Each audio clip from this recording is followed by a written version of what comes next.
Shalom, selamat pagi, selamat hari Minggu untuk kita semua. Puji nama Tuhan, pada pagi hari ini kita mau beribadah, kita mau mengucap syukur untuk kebaikan Tuhan di dalam kehidupan kita. Mari Bapak Ibu yang dikasihi Tuhan, kita mengawali ibadah kita dengan menaikkan pujian dari Kidung Jemaat 289, Tuhan Pencipta Semesta, Kaulah yang Maha Mulia.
Mari Bapak Ibu kita mengarahkan hati, kita akan mentabiskan ibadah kita pada pagi hari ini.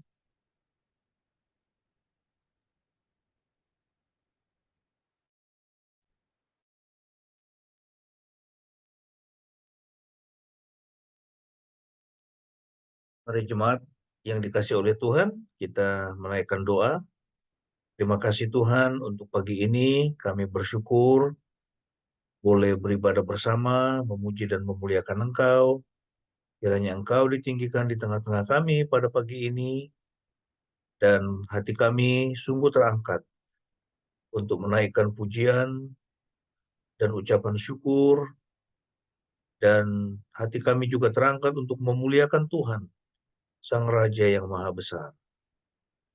Hadirlah Tuhan di tengah-tengah ibadah Minggu pada pagi ini, berkati kami semua dengan berkat-berkat yang melimpah. Dalam nama Tuhan Yesus. Jemaat yang dikasihi oleh Tuhan, ingatlah senantiasa bahwa pertolongan kita adalah di dalam nama Yahweh, Bapa, Anak, dan Roh Kudus.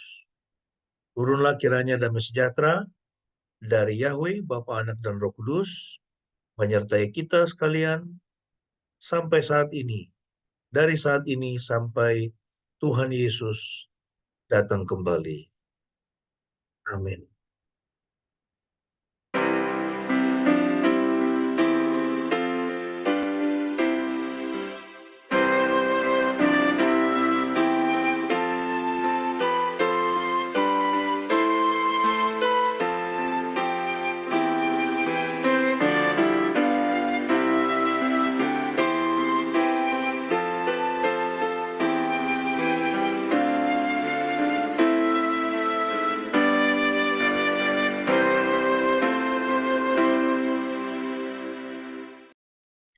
Amin, puji nama Tuhan.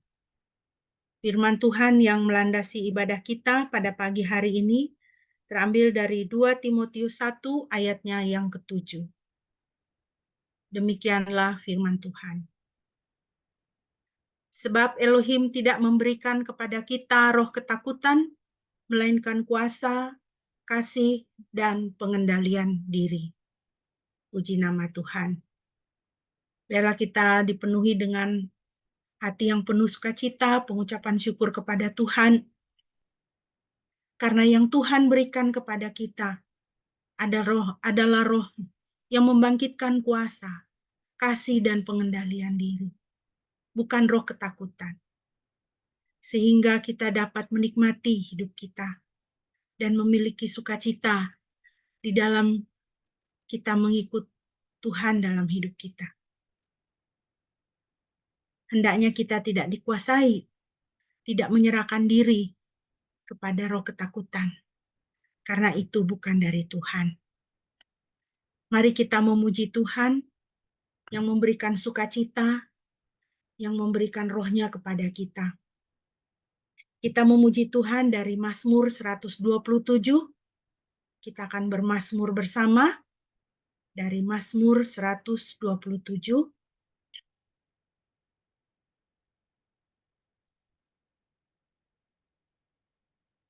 Mazmur pasal 127 saya akan membacakan bagi kita. Mari kita memuji Tuhan. Nyanyian ziarah dari Salomo. Jikalau bukan Yahwe yang membangun rumah, maka mereka yang membangunnya telah berjerih lelah dengan sia-sia. Jikalau bukan Yahwe yang menjaga kota, maka sang penjaga telah berjaga dalam kesia-siaan.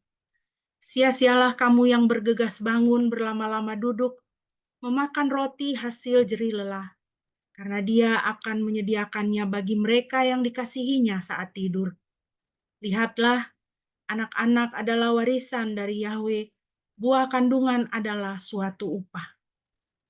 Bagaikan anak-anak panah di tangan seorang pahlawan yang gagah berani, demikianlah anak-anak muda. Berbahagialah orang yang telah memenuhi tabung panahnya dengan semua itu. Mereka tidak akan dipermalukan, tetapi mereka akan menundukkan musuhnya di pintu gerbang. Puji nama Tuhan. Bapak Ibu yang dikasihi Tuhan, biarlah Mazmur ini mengingatkan kita bahwa hidup kita bergantung kepada Tuhan.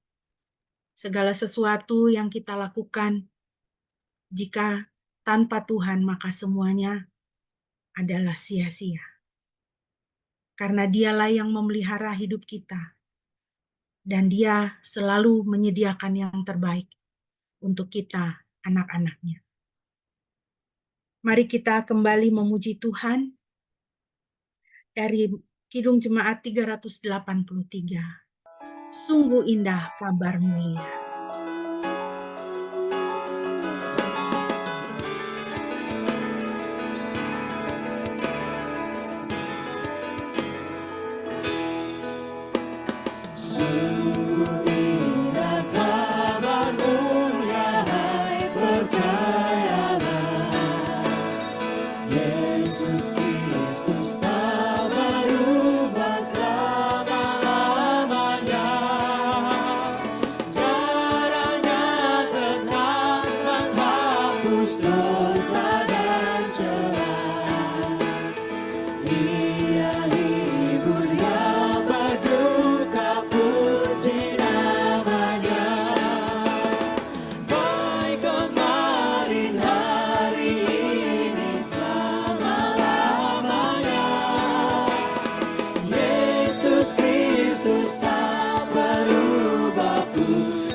Cari di kau pun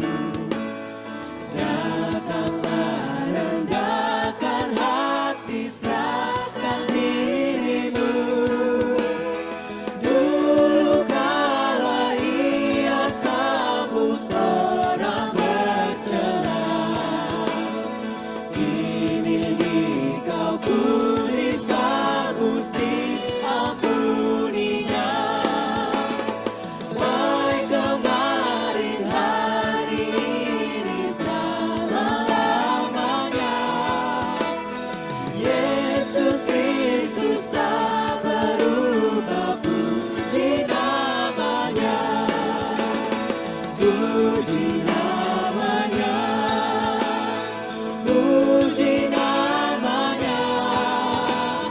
Yesus Kristus tak berubah,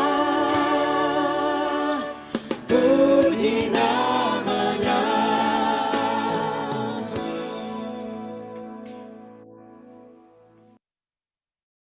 Puji namanya.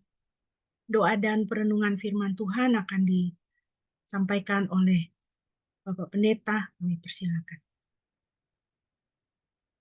Mari kita bersatu dalam doa. Terima kasih Tuhan untuk pagi ini. Kami bersyukur sekali lagi kepadamu atas hari perhentian yang Tuhan sediakan bagi kami. Kami mau menguduskannya, berkati hari ini Tuhan, menjadi harinya Tuhan. Hari di mana kami memandang kepadamu. Hari di mana kami bersyukur atas segala kebaikan-Mu, dan secara khusus hari di mana kami menyediakan waktu yang khusus untuk mendengar firman-Mu. Karena kami membutuhkannya untuk perjalanan kehidupan kami selama di bumi ini. Firmanlah, kami semua sedia mendengar, kiranya Roh Kudus mengurapi kami dan memberikan kami hikmat. Dalam nama Tuhan Yesus kami berdoa. Amin. Ya, shalom semua, jemaat yang dikasih oleh Tuhan. Saya percaya kita semua dalam keadaan yang baik ya. Baik, pada pagi ini kita akan kembali meneruskan ya pembahasan kita dari Kisah Para Rasul. Ya, ini satu pembahasan yang panjang karena ada 28 pasal ya, dan kita sudah membahas Kisah Rasul 1 ayat 1 sampai dengan ayat yang ke-11 ya, di mana di situ ada dua perintah ya yang diberikan oleh Kristus kepada para murid. Yang pertama adalah mereka harus menunggu di Yerusalem ya, karena Yesus akan naik ke surga dan bersama dengan Bapa mengutus Roh Kudus. Ya, itu yang pertama, mereka harus menunggu untuk menantikan ya itu kedatangan Roh Kudus. Lalu kemudian yang kedua ya, mereka harus menjadi saksi ya, atau mereka akan menjadi saksi ya di Yerusalem, ya di Yudea, di Samaria, sampai dikatakan ke ujung bumi. Jadi kita sudah membahas ini pasal 1 ayat 1 sampai dengan ayat yang ke-11. Pagi ini kita akan meneruskan pembahasan ya bagaimana Matias ya dipilih untuk menggantikan Yudas. Yudas yang berkhianat dan juga Yudas yang sudah mati, kemudian posisinya digantikan oleh Matias. Kisah Rasul 1 ayat 12 sampai dengan ayat yang ke-26. Bisakah saya minta Kora di situ? Ada Kora? Kora baca untuk kita ya. Kisah Rasul 1 ayat 12 sampai dengan ayat yang ke-26. Lalu dari Gunung Zaitun mereka kembali ke Yerusalem, yang berjarak kira-kira seperjalanan Sabat. Ketika tiba di kota, mereka naik ke ruang atas, tempat mereka berkumpul, yaitu Petrus dan Yakobus dan Yohanes dan Andreas, Filipus dan Thomas, Bartolomeus dan Matius, Yakobus anak Alfeus dan Simon orang Zelotes, dan Yudas saudara Yakobus. Mereka semua bertekun dengan sehati dalam doa. Bersama mereka ada beberapa wanita dan Maria, ibu Yesus dan saudara-saudaranya. Pada suatu hari, Petrus berdiri di tengah-tengah mereka yang berjumlah kira-kira 120 orang dan berkata, "Saudara-saudaraku, nubuat yang dikatakan Roh Kudus melalui Daud tentang Yudas yang memimpin orang-orang untuk menangkap Yesus haruslah digenapi. Dia adalah orang yang juga terpilih bersama kami dan menerima bagian dalam pelayanan ini." Setelah beroleh sebidang tanah dari upah pengkhianatannya, kemudian ia jatuh tersungkur dengan perut terbelah dan semua isinya terburai. Hal ini diketahui oleh semua orang yang tinggal di Yerusalem. sehingga tanah itu dalam bahasa mereka disebut Hakeldama, yang berarti tanah darah. Sebagaimana tertulis dalam kitab Mazmur, biarlah kediamannya menjadi sunyi, dan tidak ada orang yang tinggal di dalamnya, dan biarlah kedudukannya diambil orang lain. Karena itu, kita harus memilih seseorang di antara mereka yang selalu ada bersama kami kemanapun Tuhan Yesus pergi. Mulai sejak baptisan Yohanes sampai Tuhan Yesus terangkat dari antara kami. Bersama kami, orang ini akan menjadi saksi kebangkitannya. Lalu mereka menetapkan dua orang, yaitu Yusuf yang dipanggil Barsabas yang juga disebut Justus dan Matias. Dan ketika berdoa mereka berkata, Tuhan, Engkaulah yang mengetahui hati semua orang. Tunjukkanlah salah satu dari kedua orang ini yang Engkau pilih untuk menerima tugas pelayanan dan jabatan rasul yang telah ditinggalkan Yudas, yang telah pergi ke tempat yang pantas baginya. Kemudian mereka membuang undi atas keduanya, dan undi itu jatuh pada Matias, maka ia ditambahkan kepada ke-11 rasul itu.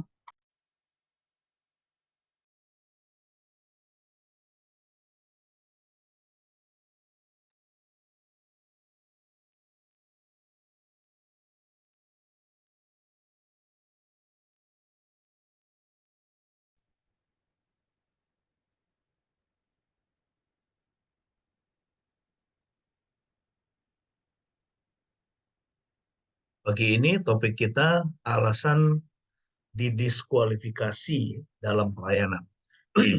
Alasan mengalami diskualifikasi dalam pelayanan.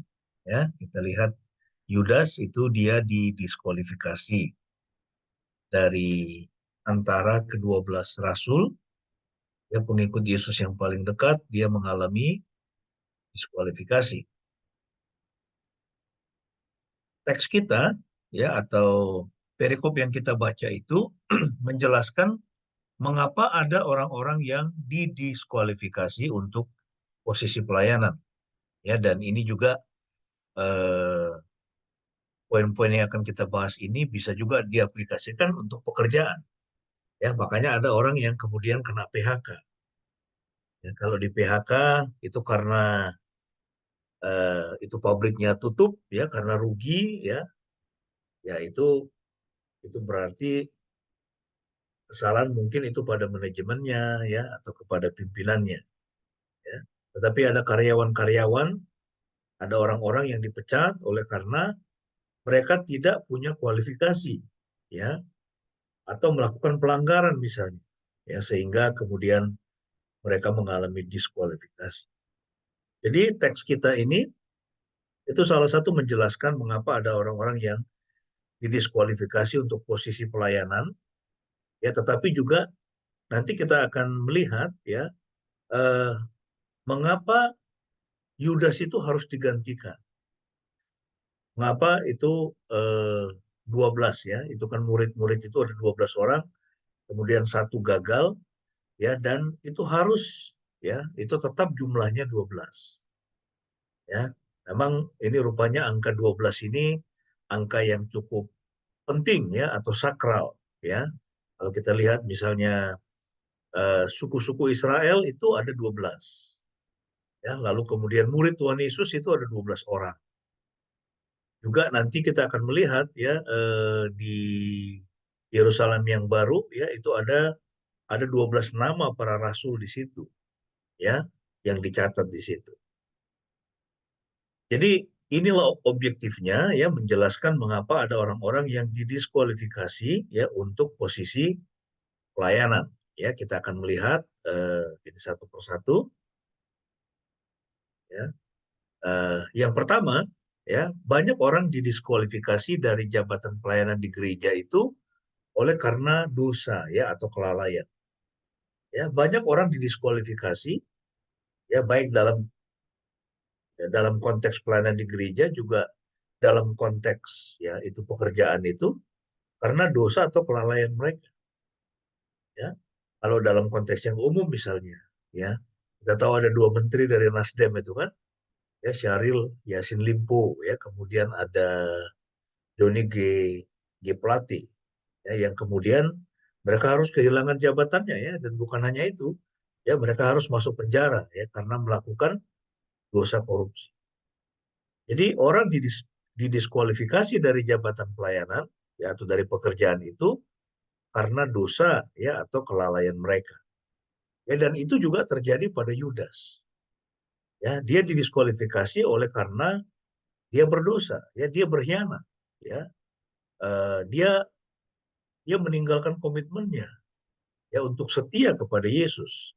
Ya, padahal pada malam yang terakhir itu ketika Tuhan Yesus mengadakan perjamuan Paskah dengan para murid, dia juga ada di situ dan dia juga sama ya seperti yang lain, sama seperti Petrus dan para rasul yang mengatakan bahwa mereka akan memberikan nyawa mereka untuk Yesus, dia juga mengatakan yang sama, ya. Nah, tetapi ternyata dia berkhianat. Saudara, ada garis tipis antara keberanian dan kebodohan. Ya, antara keberanian dan kebodohan itu ada satu garis, ya, itu tipis. Yang kita harus hati-hati. Ya, orang itu berani karena dia benar, karena dia memiliki hikmat, ya, atau dia berani sebetulnya karena dia bodoh. Jadi misalnya orang tidak memperhatikan rambu-rambu lalu lintas misalnya, lalu kemudian berkendara itu sesukanya ya, tidak memperhatikan itu aturan berlalu lintas yang baik, ya, sehingga akibatnya apa? Mengalami kecelakaan yang fatal. Ya, jadi ada garis tipis antara keberanian dan kebodohan. Nah, aplikasinya untuk kita jangan menjadi penjaga pagar atau Anda mungkin akan menyesalinya. Artinya apa? Ya kita harus hati-hati dengan dosa. Ya, kita harus hati-hati ya. Jangan sampai melakukan dosa, jangan sampai melakukan kelalaian. Ya, dalam konteks pekerjaan kita, jangan sampai kita itu dipecat misalnya karena kita melakukan dosa. Ya, atau turun pangkat karena kita melakukan dosa. Ya, kita sudah belajar ya bahwa ya dosa ya itu adalah satu-satunya masalah dalam hidup manusia. Karena dosa itu memisahkan kita dengan Tuhan, memisahkan kita dengan sesama kita, dan memisahkan diri kita dengan ya eh, itu memisahkan kita dengan diri kita sendiri ya. Jadi dosa itu konsekuensinya itu sangat serius sekali. Ya kita jadi berkonflik dengan Tuhan, dengan orang lain, ya juga dengan diri kita sendiri. Jadi ini poin yang pertama, orang didiskualifikasi dari jabatan pelayanan ya karena dosa atau kelalaian mereka. Di dalam Yakobus 4 ayat 17, ya di situ firman Tuhan itu berkata, karena itu bagi orang yang tahu melakukan apa yang baik, tetapi tidak melakukannya, ia berdosa. Bagi orang yang tahu melakukan apa yang baik, ya atau apa yang benar, tetapi dia tidak melakukannya, maka dia berdosa. Yakobus 4 ayat 17. Ya, jadi ini poin yang pertama, saudara, orang didiskualifikasi dari pelayanan oleh karena melakukan dosa. Dalam perikop ini kita membaca tentang bagaimana para rasul ya mereka dipaksa ya atau terpaksa untuk memilih pengganti Yudas yang sudah didiskualifikasi sebagai rasul Yesus Kristus. Yudas tidak hanya didiskualifikasi karena dosa pengkhianatannya, namun juga kegagalannya untuk percaya bahwa Kristus memiliki kuasa dan hak untuk melaksanakan kehendak Elohim dengan cara-cara Elohim sendiri. Ini ngeri ya, ini dosa pengkhianatan ini dosa yang apa namanya, dosa yang sangat menjijikkan. Ya, orang berkhianat sudah. Kalau berkhianat dalam pengertian kita mengkhianati dosa, ya atau kita eh, meninggalkan dosa, ya atau misalnya kita meninggalkan sebuah atau kita mengkhianati sebuah organisasi yang berdosa misalnya, ya ini ada orang misalnya dia adalah anggota dari Yakuza, ya itu mafia di Jepang, ya atau dia ini adalah anggota dari sebuah gangster kejahatan yang kejam, Ya, lalu kemudian dia meninggalkannya, dia berkhianat. Ya, itu benar. Karena dia meninggalkan dosa. Nah, tetapi ada orang-orang yang meninggalkan, ya itu katakanlah misalnya sebuah organisasi, ya, oleh karena kepentingannya dia.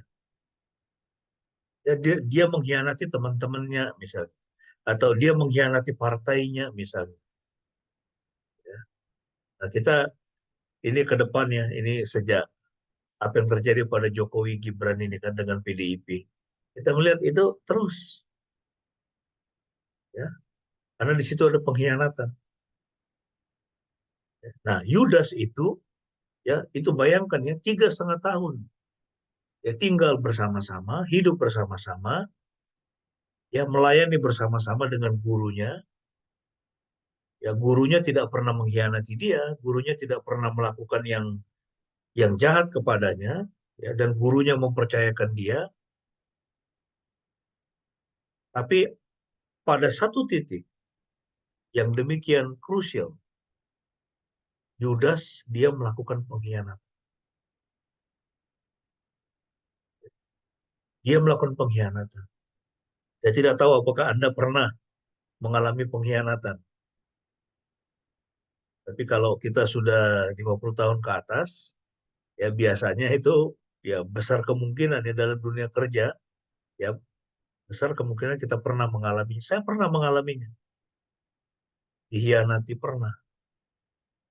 Ya, orang yang kita tolong, orang yang benar-benar kita berikan diri kita untuk dia supaya dia bisa bangkit dari keterpurukan, tapi kemudian ya tanpa ada masalah apapun dengan orang itu, dia berkhianat. Dia menjelek-jelekkan kita gitu. Jadi sampai itu saya waktu itu berpikir kok bisa ya? Kok bisa? Bahkan sehari sebelumnya dia masih pinjam baju saya. Kita masih jalan sama-sama, nggak ada masalah, masih makan sama-sama. Kok bisa dia melakukan itu? Nah, jadi saudara, ada memang orang-orang yang punya karakter seperti itu,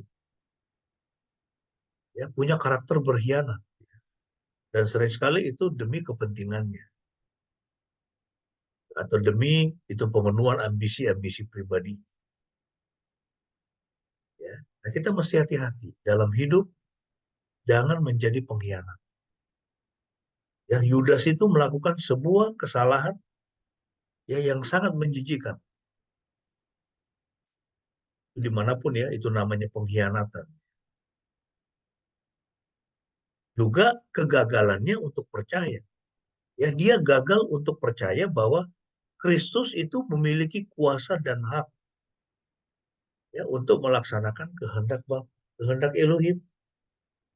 Ya, karena Bapa, Anak, Roh Kudus, mereka mengetahui bahwa tidak ada jalan lain bagi umat manusia bisa diselamatkan kecuali diri Tuhan sendiri di dalam Yesus Kristus, Tuhan Sang Anak, melaksanakan kurban penebusan dosa, ya, sebagai anak domba yang tidak bercacat untuk menebus dosa-dosa manusia. Jadi ini yang pertama, ya, diskualifikasi dalam pelayanan itu terjadi oleh karena adanya dosa atau kelalaian. Ya, dan dalam konteks Yudas, dia melakukan dosa pengkhianatan. Ya, dosa pengkhianatan. Yang salah satu dasarnya juga adalah kegagalan untuk percaya, ya, tapi juga ada ketamakan ya, karena dia terima duit kan. Ya, dia terima duit, dia mengkhianati Yesus dengan 30 keping uang perak. Ya, walaupun kemudian nanti dia menyesalinya, dia lempar balik itu, tapi sudah terlambat. Lalu kemudian dia bunuh diri. Ini poin yang pertama. Ya, nah sehingga untuk aplikasinya kita perlu memohon supaya Tuhan membantu kita ya untuk mengenali dan menghindari dosa. Ya, kita harus berdoa, mohon Tuhan ya memberikan kepekaan rohani. Ya, Roh Kudus bekerja di dalam diri kita supaya kita bisa mengenali dan menghindari dosa ya, karena kalau kita terus tinggal di dalam kehidupan yang berdosa, maka hal itu akan ya mengganggu kehidupan rohani, ya juga akan ya itu merusak reputasi, ya juga merusak karir kita. Ya, kita perlu ya untuk terus-menerus terhubung dengan Tuhan sehingga kita bisa mengenali atau menghindari dosa. Ya, itu kadang-kadang dosa itu ya bukan hanya itu sesuatu yang dalam tanda kutip ya itu sesuatu yang real ya, misalnya seperti mencuri, ya berbohong misalnya, atau menipu misalnya. Dosa itu juga ya, itu bisa dalam kaitan dengan ambisi-ambisi yang tidak kudus. Ya, sikap mementingkan diri sendiri dan mengorbankan orang lain. Ya, kita harus menghindari yang seperti itu. Itu poin yang pertama, Saudara. Kemudian yang kedua, ya, diskualifikasi juga dapat terjadi karena seseorang tidak memenuhi harapan dari tuannya. Yudas didiskualifikasi karena dia gagal untuk memenuhi harapan ya dari tuannya. Ya, Tuhan itu punya ya kehendak dan rencana atas hidup kita. Ya, kita mesti ingat itu. Ya, Tuhan menempatkan kita di dalam dunia ini tidak secara kebetulan. Ya, tapi ada agendanya dia. Kita mesti tahu ya kenapa kita diciptakan oleh Tuhan. Kenapa dia menciptakan kita? Kenapa dia menaruh kita di bumi ini? Ya, selama sekian puluh tahun dia biarkan kita hidup. Dia berikan nafas kehidupan kepada kita. Ya, dan hanya dia yang tahu kapan kita akan menghembuskan nafas kita yang terakhir. Kita nggak tahu. Nah, ada orang-orang ya atau banyak orang dalam dunia ini, mereka itu tidak tahu mengapa mereka ada dalam dunia ini. Makanya itu kemudian kita bertemu ya dengan ada orang yang sampai apa? Mengalami gangguan jiwa, mengalami depresi, ya, kemudian menghancurkan hidupnya sendiri. Mengapa? Karena mereka mengalami kekosongan tujuan. Mereka tidak tahu untuk apa mereka hidup untuk apa mereka hidup di dunia ini. Nah, kita juga seperti itu, Saudara. Ya, kita harus tahu mengapa Tuhan menciptakan kita, mengapa kita ada dalam dunia ini. Ya, dan kalau kita ya untuk membaca Alkitab, kita bisa tahu ya itu mengapa Tuhan menciptakan kita. Tuhan menciptakan kita untuk memuliakan Dia. Tuhan menciptakan kita untuk menjadi saksi baginya. Ya, Tuhan menciptakan kita supaya kita bisa menjadi berkat bagi orang lain. Ya. Tuhan menciptakan kita supaya kita bisa bersuka cita dengan apa-apa yang Tuhan sudah ciptakan. Ya, poin-poin ini bisa kita temukan di dalam Alkitab. Ya, Tuhan menciptakan kita supaya kita memuliakan Dia ya, dan juga untuk memelihara alam semesta ini menjadi lebih baik. Ya, tapi alam semesta, bumi kita ini tidak menjadi lebih baik, ya, menjadi semakin rusak itu karena dosa kan, karena keserakahan. Ya, orang ingin lebih, hutan-hutan digunduli, mayoritas dijadikan tanaman apa kelapa sawit, terjadi pemanasan global yang luar biasa, ya kerusakan di mana-mana sudah. Mengapa? Karena manusia tidak puas ya dengan hidupnya, dengan apa yang dia miliki, dia ingin lebih banyak, lebih banyak, lebih banyak, secara cepat. Kemudian alam dieksploitasi, ya kan? Itu terjadi di Bangka Belitung. Ya, itu korupsi timah itu mengerikan kan? Ya, gunung katanya udah digunduli, tapi ya kehidupan rakyat ya begitu-begitu aja. Ya, nah jadi manusia tidak memenuhi harapan dari Tuhan. Ya, sehingga akan ada satu waktu di mana Tuhan akan melenyapkan bumi kita ini. Ya, manusia didiskualifikasi. Ya, dan kita tahu itu terjadi setelah Ya, itu pada akhir zaman ya. Nanti bumi ini Tuhan akan bakar, dia menciptakan langit yang baru dan bumi yang baru untuk kita. Ya. Kristus mempercayakan Yudas sedikit urusan dalam menangani urusan keuangan ya.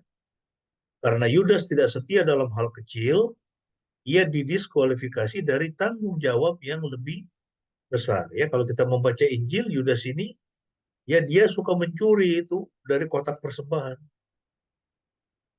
Ya, Jesus Crusade ya atau Jesus Ministry ini bukan ya ini bukan sembarangan pelayanan, Saudara. Ya, itu jangan pikir itu pelayanan Yesus itu tidak menghasilkan uang.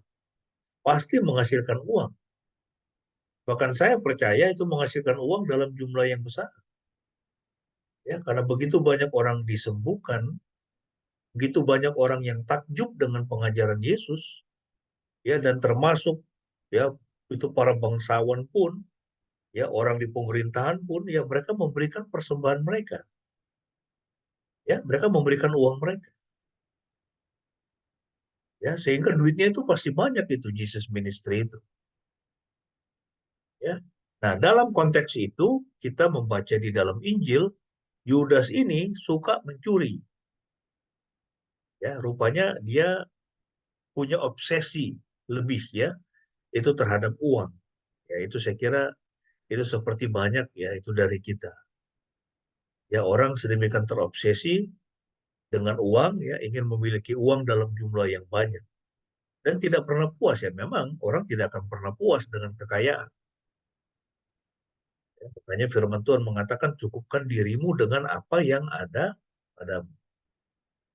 Jadi Yudas ini dia tidak setia dalam hal kecil ya sehingga kemudian dia didiskualifikasi dari tanggung jawab yang lebih besar. Apa tanggung jawab lebih besar? Tanggung jawab lebih besar itu adalah nanti setelah Yesus naik ke surga, Roh Kudus dicurahkan, yaitu apa? Menjadi saksi bagi Kristus, lalu kemudian nanti di kekekalan, di Yerusalem yang baru dan bumi yang baru, ya menjadi apa? Ya itu menjadi hakim bagi kedua belas suku Israel. Ini para rasul ini juga ya itu sebetulnya itu Tuhan siapkan mereka itu menjadi hakim. Mengapa saudara? Karena kita ini bisa jadi orang percaya itu karena kesaksian mereka. Ya kita mesti ingat ya, dari mana kita bisa menjadi orang Kristen? Ya, dari mana kita bisa kemudian menjadi orang percaya? Dari mana kemudian bisa ada itu keempat Injil, kemudian surat-surat Rasul Paulus, ya surat Yakobus, surat Yohanes, surat Yudas, ya bukan Yudas Iskariot. Itu dari mana semua itu? Kita bisa ketahui itu dari para rasul. Ya, itu adalah kesaksian para rasul. Ya, kita bisa beriman kepada Kristus dari tulisan-tulisan dari kesaksian para rasul. Ya, sehingga Anda bisa bayangkan ya betapa kritikal, ya betapa pentingnya ini para rasul ini bagi Yesus. Dan khususnya 12 rasul itu. Mereka itu sangat penting sekali bagi Kristus. Dan Anda bisa bayangkan setelah Yesus bangkit dari kematian, ya dia belum naik ke surga, ya dan dia menampakkan dirinya sesewaktu kepada para murid. Kemudian dia menampakkan diri ya itu di Danau Galilea. Ya kita tahu di situ cukup banyak ya murid ya. Saya lupa 9 atau 10 orang. Mungkin ada 9 orang. Waktu itu mereka kembali menjadi penjala ikan. Anda bisa bayangkan. Kalau mereka kembali ke profesi mereka yang semula, sebagai penjala ikan, bukan penjala manusia. Itu artinya misi Tuhan Yesus jadi gagal. Ya kan? Itu misi Yesus itu gagal. Ya, sehingga penting sekali ya ini posisi dari para murid ini. Ya, diskualifikasi terjadi karena seseorang tidak memenuhi harapan dari tuannya dan dalam konteks inilah Yudas dia sudah gagal ya. Karena apa? Dia tidak setia dengan perkara yang kecil. Ya, ini pertanyaan buat kita, apakah kita sudah setia dengan perkara-perkara yang kecil? Jadi, mulailah setia dengan perkara kecil, nanti pelan-pelan Tuhan akan percayakan dengan perkara yang besar. Ya. Jangan punya konsep atau pemikiran itu jadi kutu loncat. Ya dulu saya ingat itu zaman itu Soeharto ya. Jadi Soeharto sebelum lengser, Habibie itu sangat kuat sekali grupnya itu kan. Lalu kemudian Soeharto lengser digantikan Habibie. Itulah masa di mana begitu banyak pejabat-pejabat kutu loncat. Mengapa? Karena diangkat berdasarkan keimanannya dia, berdasarkan agamanya dia, dan afiliasinya dengan satu organisasi yang sangat besar ya, itu cendekiawan pada waktu itu. Ya itu saya masih ingat itu banyak kekacauan di berbagai kementerian ya sampai kemudian ada Menteri Pendayagunaan Aparatur Negara TB Silai kalau nggak salah dia bilang ini banyak pejabat kutu loncat. Mereka tidak mengerti masalah, tapi kemudian mereka harus menangani urusan-urusan yang mereka tidak kuasai. Sehingga kacau balau. Ya. Nah, kita harus belajar untuk setia dengan perkara yang kecil. Kalau orang misalnya itu dia berternak, itu makanya ya ini kami kalau mempercayakan kambing ya atau domba misalnya, dulu di awal-awal saya banyak melakukan kesalahan. Saya mempercayakan domba bisa sampai 6 ekor kepada orang yang nggak punya pengalaman. Akhirnya apa? Domba-domba itu banyak yang mati. Kalau sekarang nggak, kita itu kasih dulu 1, 2, paling banyak 2. Paling banyak 2. 2 kita lihat, dia bisa pelihara baik nggak. Kalau baik berkembang, upakannya bagus. Udah kita tambah, kita tambah, kita tambah. Nah, yang setia dengan perkara kecil, sekarang kambingnya ada 12, ada 15, ada 20. Ya, tapi mereka harus belajar dari awal. Ya, kita juga harus mengajari anak-anak kita seperti itu. Ya, setialah dengan perkara-perkara yang kecil. Jangan langsung mimpi berharap ya melakukan perkara-perkara yang besar. Nanti akan jatuh karena terlalu sulit. Ya, itu terlalu berat, orangnya nggak siap. Ya, kita perlu setia dengan perkara-perkara itu.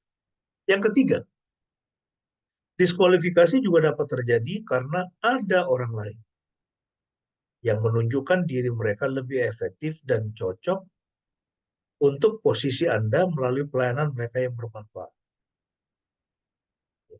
Ada orang-orang didiskualifikasi, ya kan, atau mungkin dipecat, katakanlah begitu, kena PHK atau itu disingkirkan dari posisinya karena sang tuan atau majikan itu menemukan ada orang lain yang ternyata lebih efektif, lebih cocok untuk posisi itu.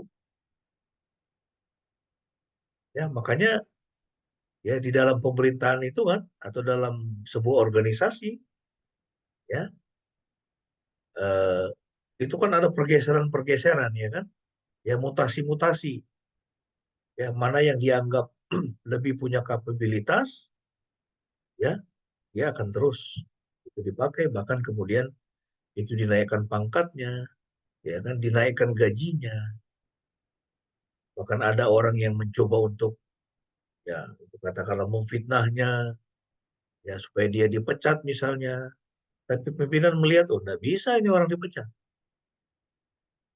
ya, jadi kalau kita memperlihatkan kualifikasi ya itu pekerjaan ya itu kinerja yang baik kita jangan khawatir untuk dipecat ya makanya penting sekali ya dalam sebuah organisasi ya atau dimanapun kita bekerja ya kita harus bisa mengukur ya sejauh mana ya itu peran kita di perusahaan itu atau di organisasi itu. Kadang-kadang ada orang dia bekerja di satu perusahaan ya dia ada atau dia tidak ada, itu tidak ada dampaknya bagi perusahaan itu. Wah, itu berarti. Tapi ada orang, kalau dia tidak ada, ini perusahaan ini bisa goyang. Atau mereka akan kesulitan. Saya pernah mengalami itu. Dan itu bagus ya, itu kalau seperti itu ya. Itu misalnya, ini ada Dokter Sandra bekerja di satu rumah sakit. Ya, itu sebagai seorang ahli kulit di rumah sakit di Pekanbaru, Santa Maria. Nah, sekarang pertanyaannya, apakah Dokter Sandra ini ada atau tidak ada, itu tidak ada pengaruhnya bagi rumah sakit itu, atau kalau dia tidak ada, ini mereka bisa kelabakan. Nah, saudara, jadi penting sekali, ya, dimanapun kita berada itu, kita harus menjadi orang yang efektif. Ya, orang yang efektif, orang yang berdaya guna, orang yang penting bagi kemajuan dari organisasi atau pelayanan di mana kita. Ini poin yang ketiga. Diskualifikasi terjadi karena ada orang lain yang menunjukkan diri mereka lebih efektif dan cocok ya untuk posisinya. Satu prinsip rohani ya, ada dua ya di sini kita lihat ya bahwa Tuhan itu ya Kristus menginginkan orang-orang terbaik dalam posisi pelayanan. Ya Tuhan mau ya mendapatkan orang-orang terbaik. Orang-orang yang melayani dia harus orang-orang yang terbaik, yaitu sama seperti sebuah company ya sebuah perusahaan ya dia ingin orang-orang yang terbaik. Itulah sebabnya mengapa kita perlu terus-menerus mengupgrade diri kita, mengupgrade kualitas pekerjaan kita, ya, mengupgrade ilmu kita. Ya, jangan pernah berhenti belajar, harus terus belajar. Ini bulan Juli ini saya kuliah lagi nih.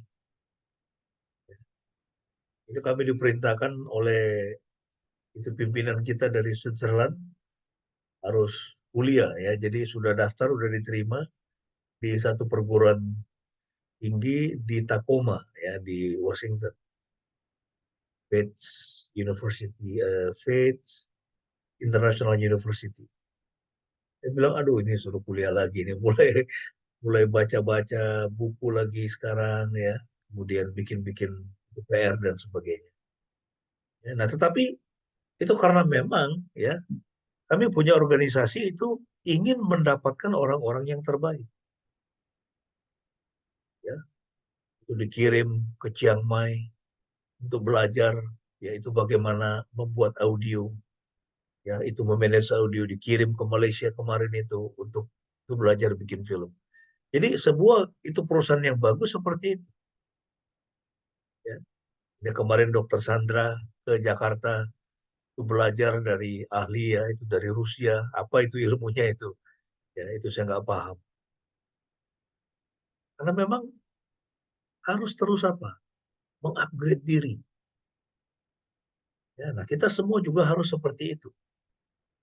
Ya, jangan pernah berhenti belajar.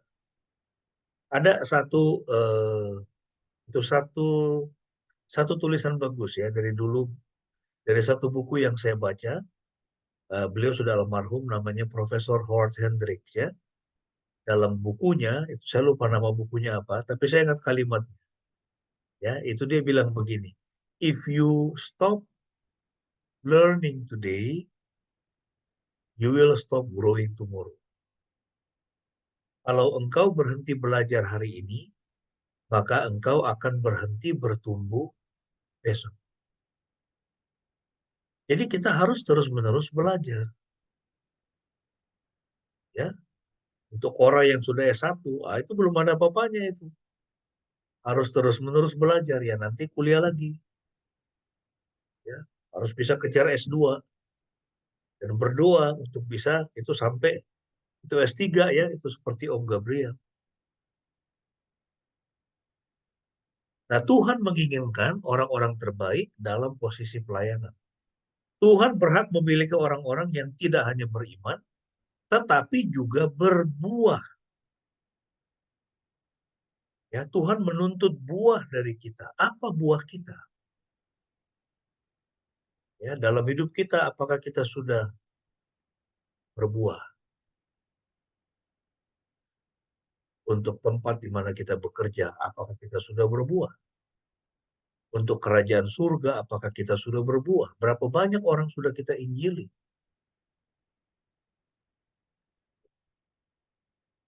Saya dengan Ibu Pendeta, kami itu sangat bersuka cita ya, itu sebetulnya. Walaupun hari ini yang hadir berapa orang ini? Tidak banyak, 8 ya. Dengan itu termasuk dengan saya, 8 orang. Puji Tuhan, selama mungkin ada 25 tahun kali ya, Tuhan pakai kita untuk menerjemahkan begitu banyak buku, ratusan artikel untuk penginjilan, dan itu tersebar ke seluruh dunia melalui internet. Dan kadang-kadang saya baca apa itu di internet atau di web misalnya, ada orang bilang, kami sudah terima Yesus setelah membaca artikel-artikel ini. Itu satu hal yang membesarkan, saudara. Kita menginjili dunia melalui teknologi. Nah, kita harus jadi orang yang berbuah. Ini poin yang ketiga. Kemudian kita teruskan. Oke, untuk aplikasi, mohonlah agar Tuhan membantu Anda agar tidak menjadi tidak efektif atau tidak menghasilkan buah dalam posisi yang telah Tuhan tetapkan bagi Anda. Ya. Jadi berdoa ya supaya Tuhan menolong kita. Dalam doa kita katakan, Tuhan tolong saya supaya saya menjadi orang yang efektif. Ya, di tempat di mana saya bekerja, di tempat di mana saya melayani. Ya, tolong saya menjadi orang yang efektif. Kita tidak perlu harus menjadi misalnya seperti Philip Mantova itu yang terkenal ya, atau misalnya seperti Stephen Tong ya, yang dikenal oleh dunia ya, bukan hanya di Indonesia bahkan di dunia. Tidak harus seperti itu, tapi setialah dengan perkara yang kecil. Dan biarlah kita juga berdampak ya pada orang-orang yang ada di sekeliling. Yang keempat, sudah, diskualifikasi juga bisa terjadi karena sama seperti Yudas, mereka tidak bisa bekerja sama dengan pemimpin lain. Ya, mereka tidak bisa bekerja sama dengan pemimpin lain atau tidak bisa bekerja sama dengan orang lain. Ya, dalam dunia kita ini, ya kita akan selalu bertemu dengan orang-orang, apalagi kalau kita melayani di sebuah lembaga. Ya, ada yang di kampus, ada yang di rumah sakit, ya kan? Ada yang di satu organisasi itu pelayanan seperti saya, yang apa namanya, itu partnernya, yaitu partner kerjanya dari berbagai negara. Nah, kita harus bisa bekerja sama dengan orang lain. Ya, untuk itu kita tidak boleh menjadi orang yang egois. Kita harus bisa menolong rekan kerja kita. Dan juga kita perlu memiliki yang namanya rekan pertanggungjawaban.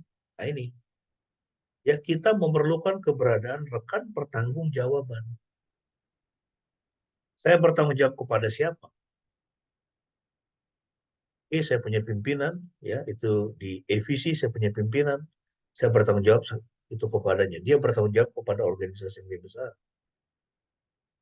Tapi juga saya punya pertanggungjawaban kepada itu itu partner atau mitra-mitra kerja saya.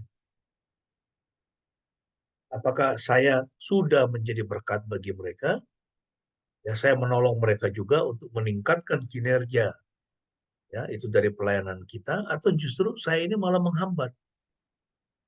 Ya, ada teman-teman kita seperti itu kan, kalau di tempat kerja kan, ya, kita tahu kinerjanya ini ya ini teman kita ini berantakan gitu loh. Sampai kita turun tangan pun kadang-kadang susah juga untuk mengininya.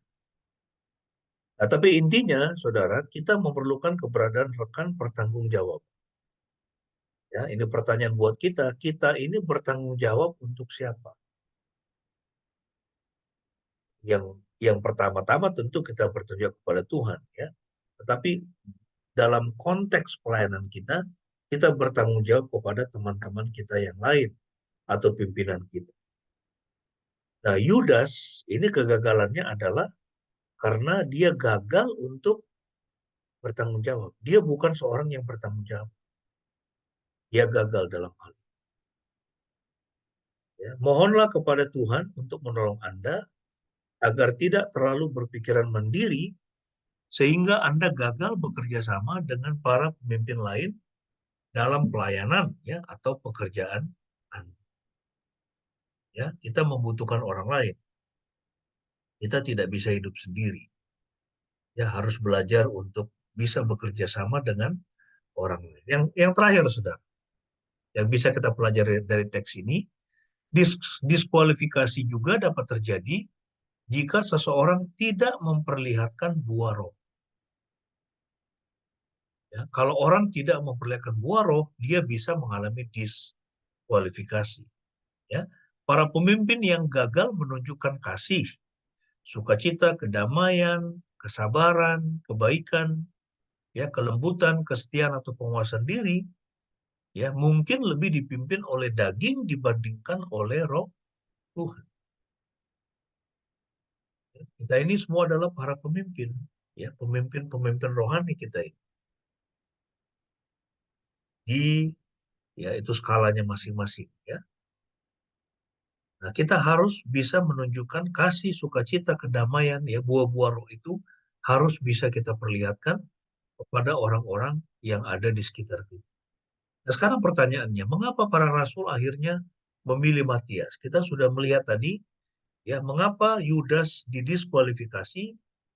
Ya, karena dosa, karena dia gagal memenuhi, ya, itu tuntutan dari Tuhan. Karena dia berkhianat. Ya, karena dia gagal dengan perkara yang kecil. Nah, sekarang para murid, ya, di dalam teks kita ini kemudian akhirnya mereka memilih Matias. Kenapa? Ada satu poin penting kalau kita lihat. Itu sangat sedikit sekali ya, itu yang diceritakan tentang Matias.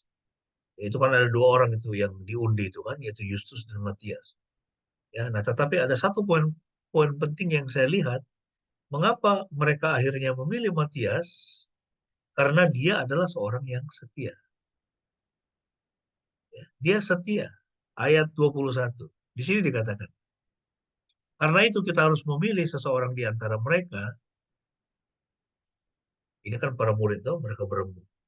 Kita harus memilih seseorang di antara mereka yang selalu ada bersama kami kemanapun Tuhan Yesus pergi. Yang selalu ada bersama kami kemanapun Tuhan Yesus pergi. Ingat ya, Tuhan Yesus itu muridnya bukan hanya 12. Ya, ada kelompok kelompok 70 ya. Ada kelompok 120 ya. Jadi itu dia punya murid itu ratusan mungkin ribuan. Yang jelas ratusan yang dicatat di Alkitab.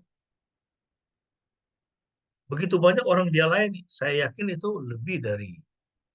pasti lebih dari 1000 ya. Mungkin ribuan itu muridnya. Nah, tetapi Matias ini bersama dengan Justus ini dinominasikan. Kenapa? Karena mereka selalu ada bersama dengan para murid. Kemanapun Tuhan Yesus pergi. Jadi mereka ini bukan orang asing. Orang yang sangat dikenal sekali, yang selalu bersama-sama dengan, ya, ini para murid dan Tuhan Yesus. Mulai sejak baptisan Yohanes sampai Tuhan Yesus terangkat dari antara kami. Bersama kami, orang ini akan menjadi saksi kebangkitannya. Nah, saudara, ini penting. Mengapa para rasul itu penting sekali posisinya?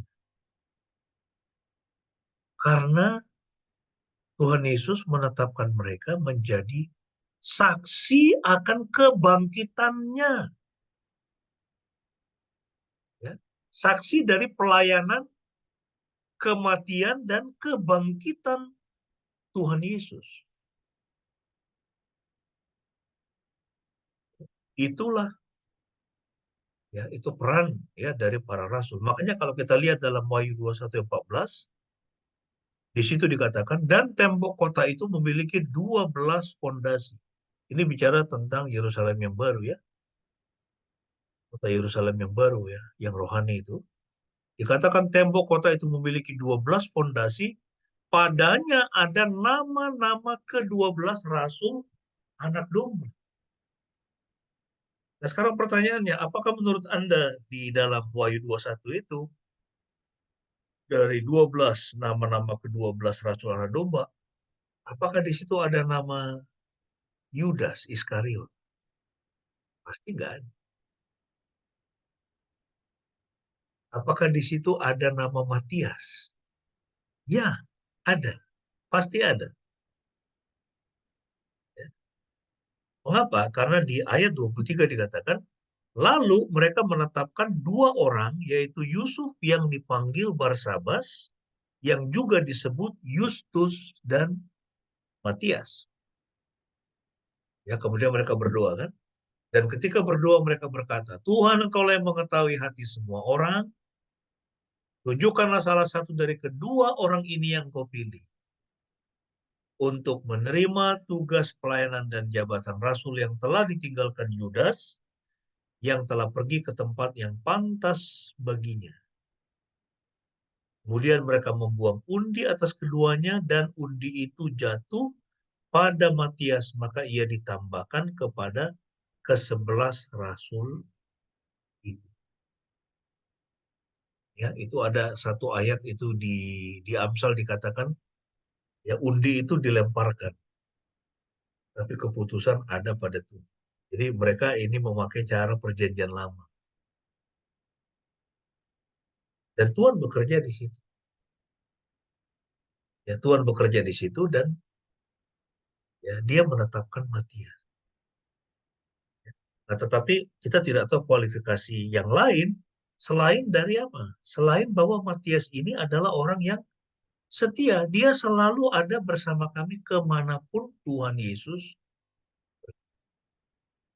Nah, saudara, ini penting sekali. Ya, bagaimana kemudian Matias ditambahkan ke dalam bilangan 12 murid karena dia setia. Ya, Matias dipilih dalam bagian ini menjadi pengganti Yudas. Ya, karena dia memiliki kualitas-kualitas penting, ya ini pasti juga karakternya pasti baik ya. Saya yakin karakternya pasti baik, tapi tidak ya itu tidak ada keterangan itu kita temukan ya di dalam Alkitab. Ya, tetapi dari sepenggal kalimat tadi itu kita bisa tahu bahwa Matias ini adalah seorang yang ya, dan dari kebenaran ini ya, saya akan menutup firman ini dengan satu ungkapan, ya, ini satu kalimat penting untuk selalu kita ingat bahwa Tuhan tidak memanggil kita menjadi orang yang sukses, tetapi menjadi orang yang setia. Orang yang sukses belum tentu setia. Ada banyak orang sukses kemudian dia meninggalkan Tuhan atau dia hidup dalam dosa. Orang sukses belum tentu setia, tetapi orang yang setia pasti sukses. Karena orang yang setia, dia akan mengalami kesuksesan ya, berdasarkan janji Tuhan dan juga penetapan Tuhan di dalam hidup. Mintalah Tuhan untuk membantu kita menunjukkan buah-buah roh dalam semua aspek kehidupan pribadi, hubungan, dan pelayanan. Ya, kiranya firman ini menjadi berkat, kita menjadi orang yang setia, sama seperti Matias ya, yang ditambahkan dalam bilangan. Amin. Mari kita tunduk kepala dan kita berdoa.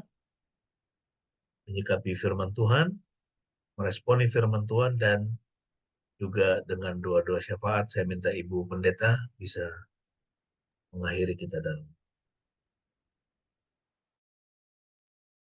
Mari Bapak Ibu yang dikasihi Tuhan, kita bersatu dalam doa. Tuhan, kami mengucap syukur pada pagi hari ini kami boleh berkumpul untuk beribadah, menaikkan pujian, menikmati kebenaran firman Tuhan, dan menaikkan doa-doa kami. Terima kasih Tuhan untuk firman-Mu yang boleh menguatkan kami kembali pada pagi hari ini untuk menjadi orang-orang yang setia.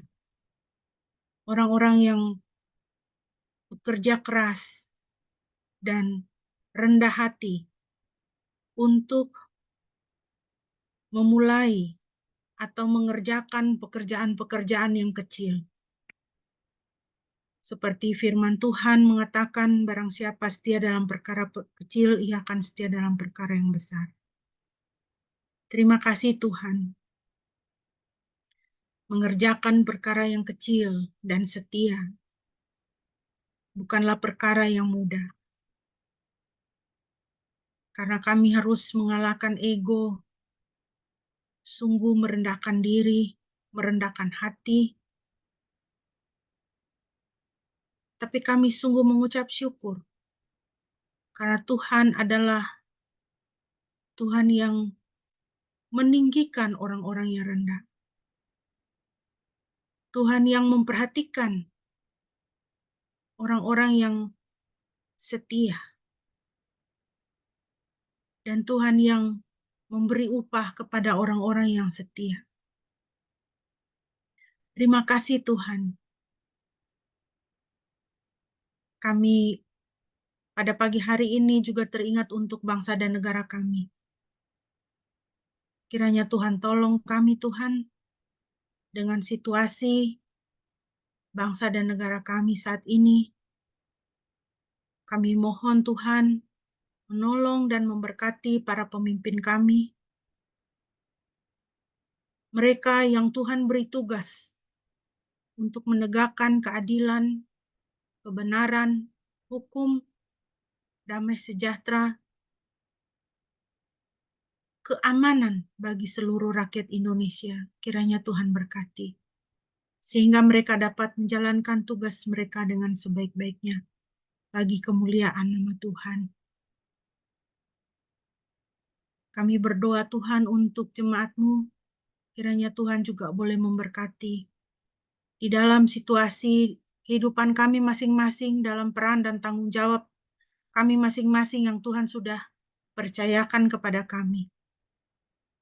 Baik kami sebagai orang-orang muda, sebagai anak-anak, pelajar, mahasiswa, Tuhan berkati dalam studi, pimpin, jagalah Tuhan dari pergaulan yang tidak baik, arah dunia yang tidak baik.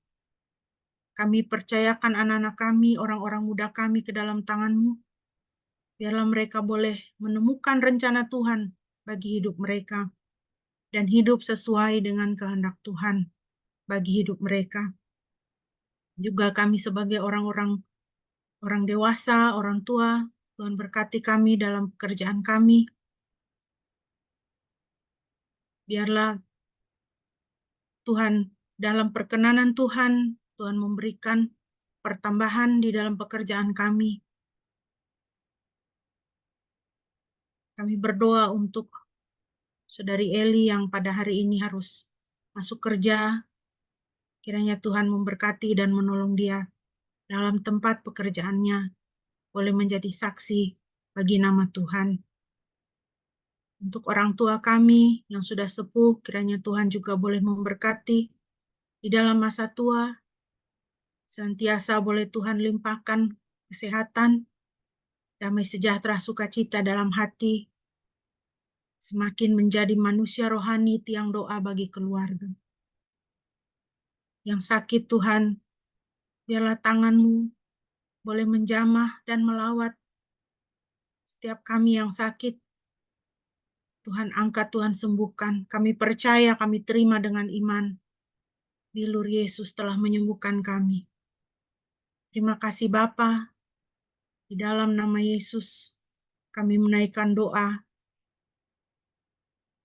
yang sudah Tuhan ajarkan kepada kami. Bapa kami yang ada di dalam surga, dikuduskanlah nama-Mu. Datanglah kerajaan-Mu, jadilah kehendak-Mu di bumi seperti di surga. Berikanlah kami pada hari ini makanan kami yang secukupnya, dan ampunilah kami akan kesalahan kami, seperti kami juga mengampuni orang yang bersalah kepada kami. Dan janganlah membawa kami ke dalam pencobaan, tetapi lepaskanlah kami daripada yang jahat, karena Engkau-lah yang punya kerajaan, dan kuasa, dan kemuliaan, sampai selama-lamanya. Amin. Mari Bapak Ibu bersama-sama kita akan mengucapkan pengakuan iman kita di hadapan Tuhan dan sesama kita.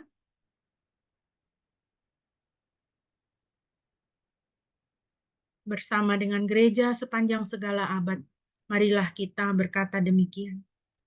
Aku percaya kepada Elohim, Bapa yang Maha Kuasa, Khalik langit dan bumi, dan kepada Yesus Kristus, anaknya yang tunggal Tuhan kita, yang dikandung dari Roh Kudus, lahir dari anak darah Maria, yang menderita sengsara di bawah pemerintahan Pontius Pilatus, disalibkan, mati, dan dikuburkan, turun ke dalam kerajaan maut. Pada hari yang ketiga bangkit pula dari antara orang mati, naik ke sorga, duduk di sebelah kanan Elohim, Bapa yang Maha Kuasa, dan dari sana ia akan datang untuk menghakimi orang yang hidup dan yang mati. Aku percaya kepada Roh Kudus, gereja yang kudus dan am, persekutuan orang kudus, pengampunan dosa, kebangkitan tubuh, dan hidup yang kekal. Amin.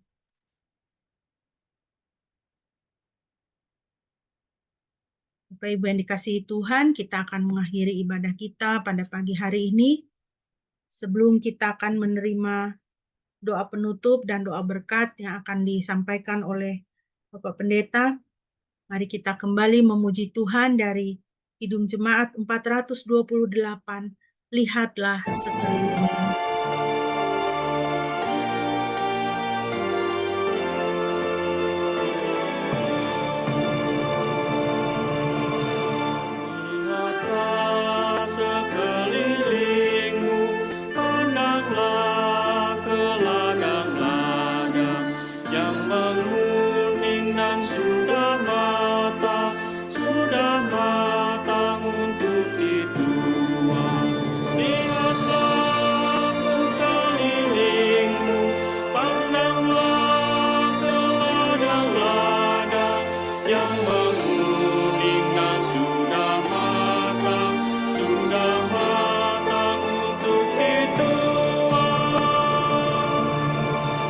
Apa arti ladang-ladang?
Mari jemaat yang dikasihi oleh Tuhan, kita akan mengakhiri ibadah kita, dan mari kita mengarahkan hati kepada Tuhan untuk menerima berkat. Yahweh memberkati engkau dan memelihara engkau. Yahweh membuat wajahnya bersinar atasmu dan memberi engkau anugerah. Yahweh mengarahkan wajahnya kepadamu dan memberi engkau damai sejahtera. Amin.